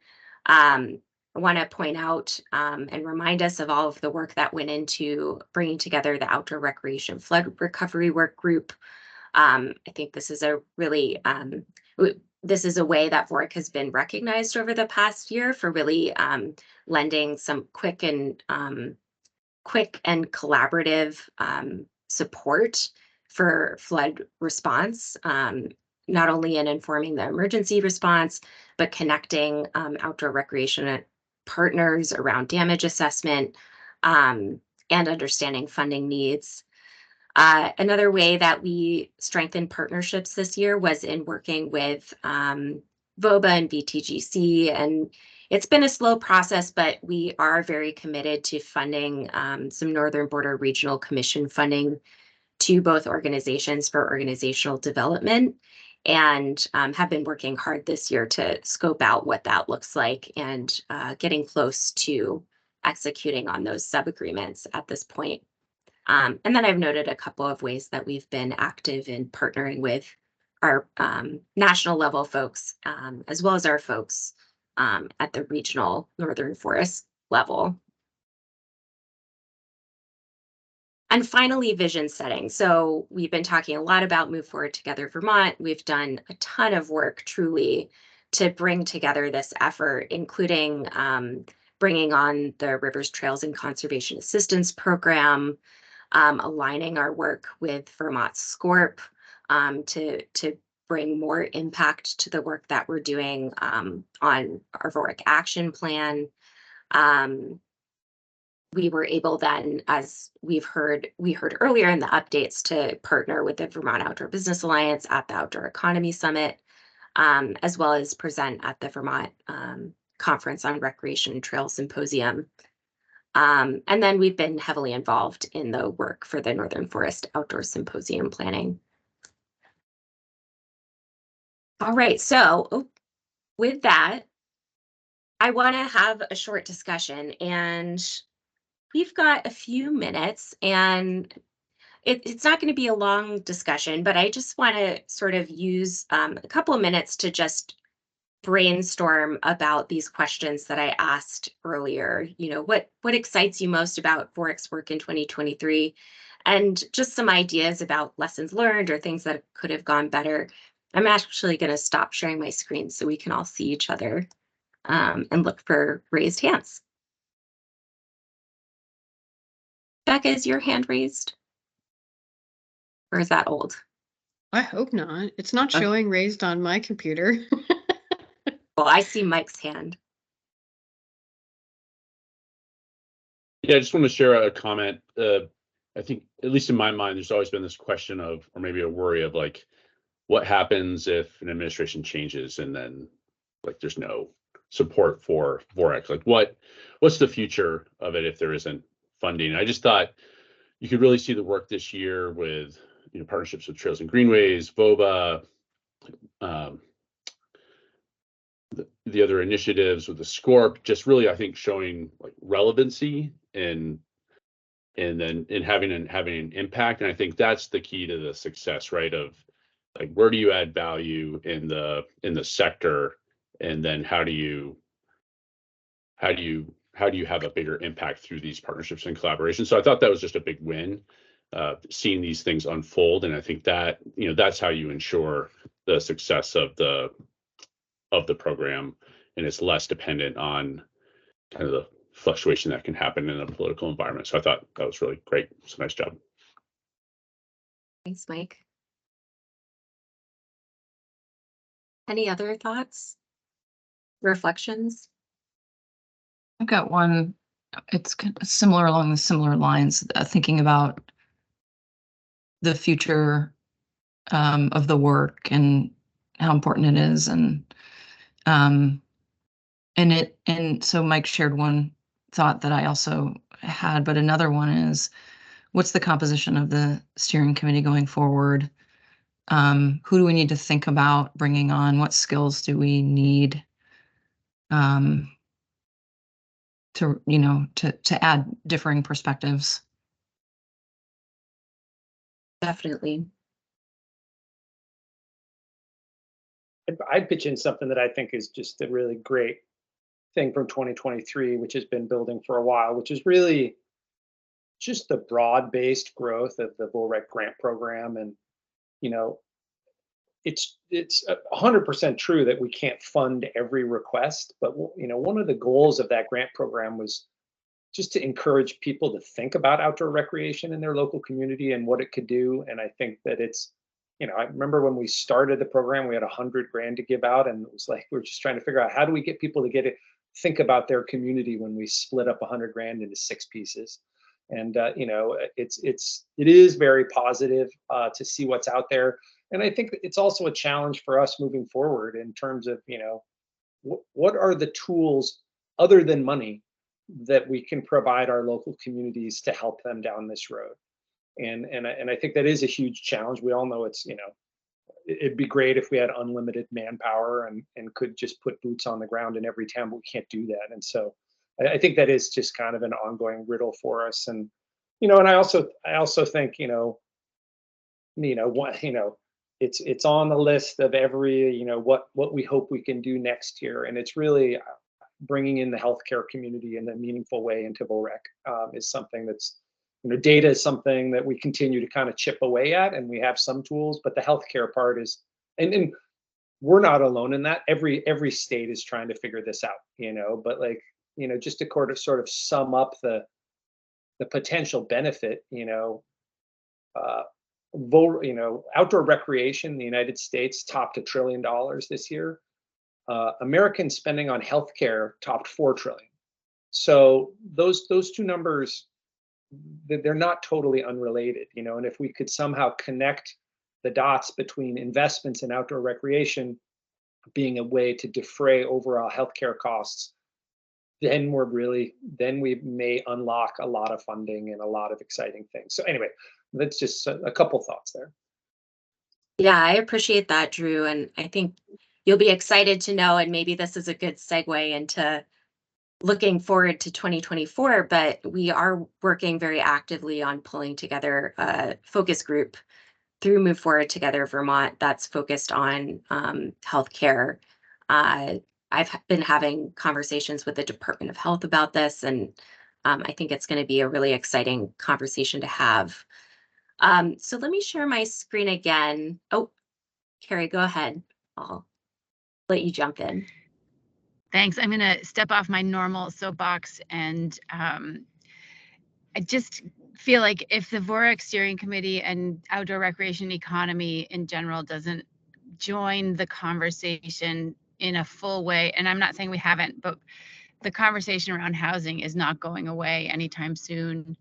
And normally I'm, trying to advocate for the appreciation of the fact that our trails are where people recreate, but if we're never going to succeed if we don't figure out where to house employees and staff as we look at this as an economy and not just as a set of activities.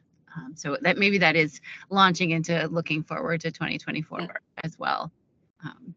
Yeah. And I agree, Kelly. I think some of the work we're trying to do through the focus groups as well is to connect with folks at the Department of Housing and Community Development. And I think that we really aligned there in trying to understand, the nexus between outdoor recreation and affordable housing, as well as through other really important work that's happening through 30 by 30 and other places.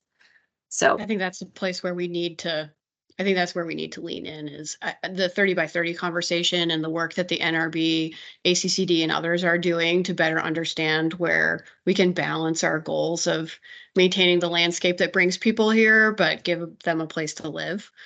I think it's going to be the next best place that we show VOREC's relevance by being a place for that conversation to make some strong advances in an incredibly complex environment.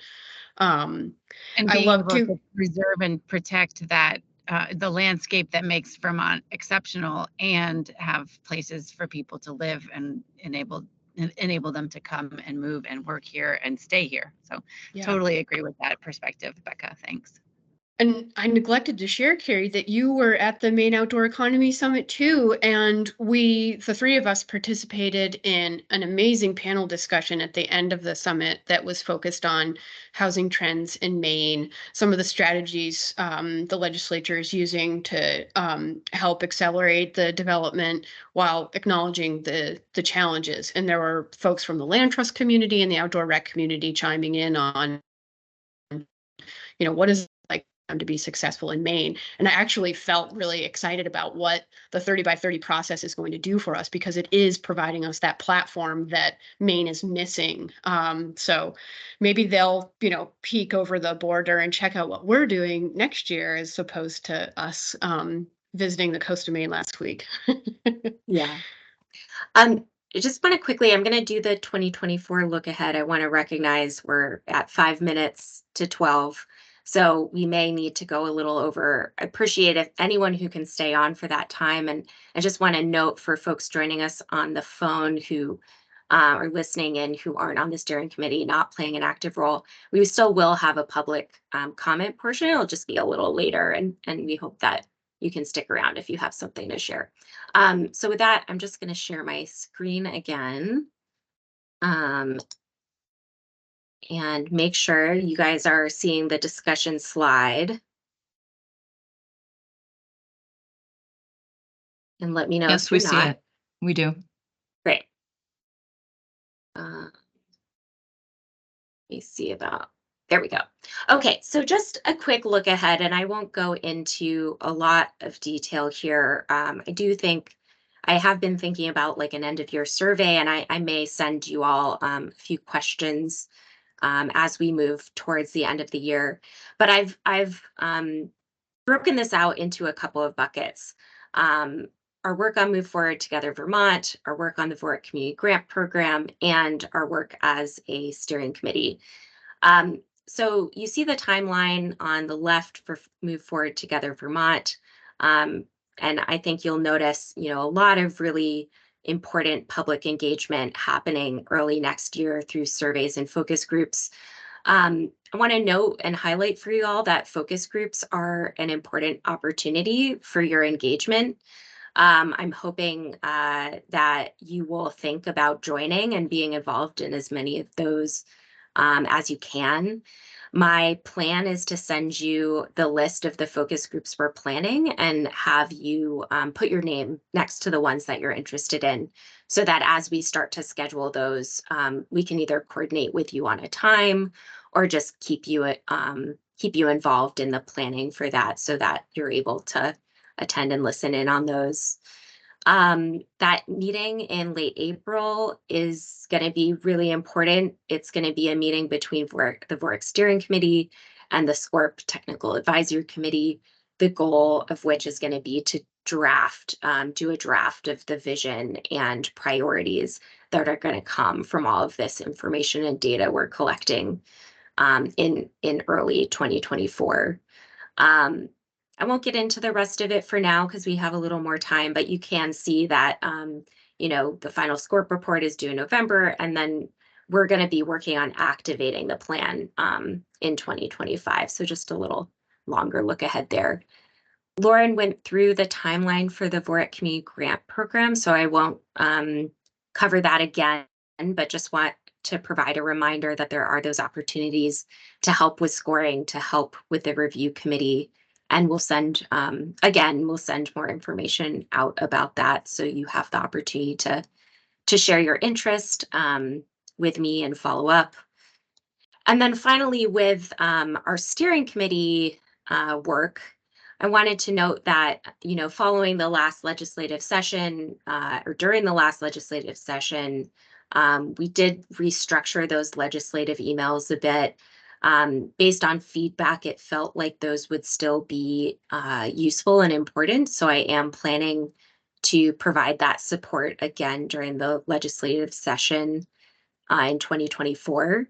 Obviously, very open to your feedback. I may include a question about this in the end of year survey I send out, so you all have the opportunity to share some feedback. But be thinking about, were those useful? Was there information that you would have liked to see in those that would have helped you? I'm very interested in hearing that. The Northern Forest Outdoor Recreation Symposium, again, that's scheduled for May 14th to 15th. You're all invited. I hope that you will attend. And then a look ahead at our steering committee meetings. And my plan is to send out calendar holds as we get towards the end of the year, so that these are on your calendar. But generally thinking that these will follow the same structure we used this year. But again, very interested in any feedback that you have about, was this structure useful? Bi-weekly meetings, every other meeting virtual, every other meeting in person, and in particular, holding the in-person meetings with communities that we funded and learning about the work that they've been able to do with the VOREC community grants. So we are at time. I'm going to stop sharing my screen. And again, that was a very quick look ahead. I do want to send out a survey to capture more of your feedback. If you have any pressing feedback that you want to share before I get that out, please just send me an email. I'm happy for whatever thoughts you'd like to share, thinking ahead to next year and the work that we'll be doing. But I think it looks like a really exciting year, and I'm looking forward to the engagement that we'll have together and the growth for our work and our program. So with that, hopefully there's some folks who have kept listening, and I'm going to open it up for any public comment that people want to share. So anyone not on the steering committee who's been listening in, any reflections on the meeting today or comments that you'd like to share with steering committee members?